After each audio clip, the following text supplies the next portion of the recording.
যেমনটা বলেন, আমি নাসিরউদ্দিন পাটোয়ারি কে চিনি না, এখন পর্যন্ত চিনি না, টেলিভিশনে দেখি, কোনদিনই চিনি। ছেলেপেলেরা সাথে কথা বল, ওর বাড়ি হইলো হাজীগঞ্জ, শাহরাস্তে একটা এমপি সিট আছে, ওই সিটে আমি ওই এলাকার উপজেলা চেয়ারম্যানকে জিজ্ঞাসা করছি, ওই এলাকার এমপি হইলো রফিকুল ইসলাম বীরুত্তম। আমি ওদের কথা নাই, আমাকে অনেকেই বলছে যে নাসিরউদ্দিন পাটোয়ারি শাহরাস্তিতে কে, এইটা শেষ পর্যন্ত মানুষ খুঁজে বাইর করছে কোন জায়গাতে। আমি তার ভাই বলতে পারি, তার বাপা, এগুলো বলবো না। আমি বলবো ও তো মেম্বার হইতে পারবে না, তো ও তো ডিজিএফআই ক্যাম্প ভাঙিয়ে ফেলতে চায়। ডিজিএফআই করে কি, আর্মি করে কি? এই দেশকে এমন হয়ে গেছে, কেউ বলবে আমি সেনাপতি হয়ে যাব, অমুক না অমুক, ওয়াকারুজ্জামান না অমুক, এই মহারাজার ছেলে সেনাপতি হয়ে যাবে। তারপরে ওয়াকারুজ্জামান বলবে আমি এটা মাফ করে দিলাম না। আর্মি এইভাবে চলতে পারে না, কারণ আর্মি কিন্তু স্বাধীনতা এবং সার্বভৌমত্বের প্রতীক। আমি মনে করি আজকে যে কথাগুলো বলছে এগুলা রাষ্ট্রবিরোধী কথা এই ছেলেরা বলছে। আমাকে মারিয়ে ফেলতে চায় ছেলেরা মব জাস্টিস করিয়া, কিন্তু আমি বলে দিলাম এই ছেলেরা যা করতেছে দেশের সর্বনাশ করতেছে। দেশের 18 কোটি মানুষের আমি পায়ে ধরবো না, হাতে ধরবো না, হাত জোর করবো আমি জানি না, কিন্তু এই ছেলেরা কিন্তু দেশের সর্বনাশ করে ফেলতেছে।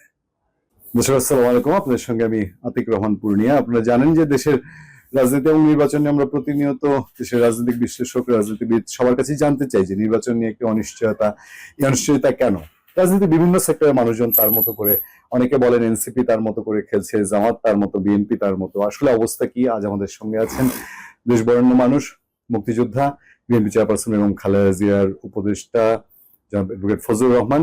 আমরা ফজলুর রহমানের কাছ থেকে জানতে চাই যে দেশের সবশেষ পরিস্থিতি আপনি কেমন দেখছেন এবং নির্বাচন নিয়ে এই অনিশ্চয়তা কেন কাটছে না এবং কোন দিক যাচ্ছে জামাত, এনসিপি এবং বিএনপি, এই তিনটা নিয়ে আলোচনা বেশি। আপনাকে অসংখ্য ধন্যবাদ। নির্বাচন নিয়ে অনিশ্চয়তা কাটবে না এই কারণে, সুস্পষ্ট ভাবে যদি বলতে হয় তা আগে বুঝতে হবে আমাদের যিনি প্রধান উপদেষ্টা জনাব অধ্যাপক মোহাম্মদ ইউনূস সাহেব, উনি নির্বাচনটা চান কিনা।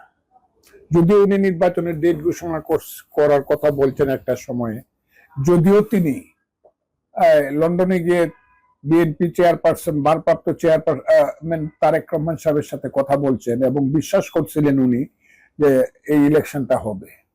প্রথম যেদিন কথাটা তারেক রহমান সাহেব বলেন, এর পরের দিন আমি একটা টেলিভিশনে আমি কথা বলছিলাম। সেই টেলিভিশনে আমি সন্দেহ প্রকাশ করছিলাম ইলেকশনটা বোধহয় হবে না। আমার সাথে মাসুদ কামাল সাহেব ছিলেন, যে কিন্তু আমার দল যেহেতু বিশ্বাস করে ইলেকশন হয়ে যাবে, আমি আমার দলের বাইরে কথা বলবো না। কিন্তু একদিন সময় আসবে যখন তারেক রহমান সাহেব নিজেই বুঝতে পারবে যে ইউনূস সাহেব তার সাথে যে কথাটা বলছে সমস্ত ব্যাপারটা ইউনূস সাহেবের হাতে নয়, অথবা ইচ্ছাটাও ইউনূস সাহেবের এইরকম না। সাময়িক অবস্থাকে নিয়ন্ত্রণ করার জন্য উনি তারেক রহমান সাহেবের সাথে এইসব কথাগুলো, এবং তারেক রহমান সাহেবের সাথে কথা রক্ষার ভান করার জন্যই উনি এই কথাটা বলছেন। 5ই আগস্ট রাত 8টা 20 বক্তৃতায় যে ইলেকশন হবে ফেব্রুয়ারির প্রথম সপ্তাহে, এটা বলছেন। এটা আমার মনে হয় যদি ইউনূস সাহেব ইলেকশন দিতে চায়, রিয়েলি মিন করে, এখন এই মুহূর্তে বলুক, যারা ইলেকশন নিয়ে হসপস কথা বলতেছেন, এইসব কথা, ওইসব কথা, সব কথা শেষ করেই আমি নির্বাচন কমিশনকে নির্দেশ দিছি বা আমি তাদেরকে অনুরোধ করছি ইলেকশনটা অত তারিখে করার জন্য, এবং দ্রুত নির্বাচনের ডেট ঘোষণা করবে। আমি এবং আমরা, আমার সরকার তার সাথে থাকবে, এবং সবাইকে বলবো নির্বাচনে আসেন, এবং নির্বাচন নিয়ে আমরা আর কোনো ব্যতিক্রম ধর্মী কথা শুনতে চাই না। এই কথাটা যেদিন তারা বলবেন ইউনূস সাহেব, সেই দিন আমি বুঝবো যে ইলেকশনটা করা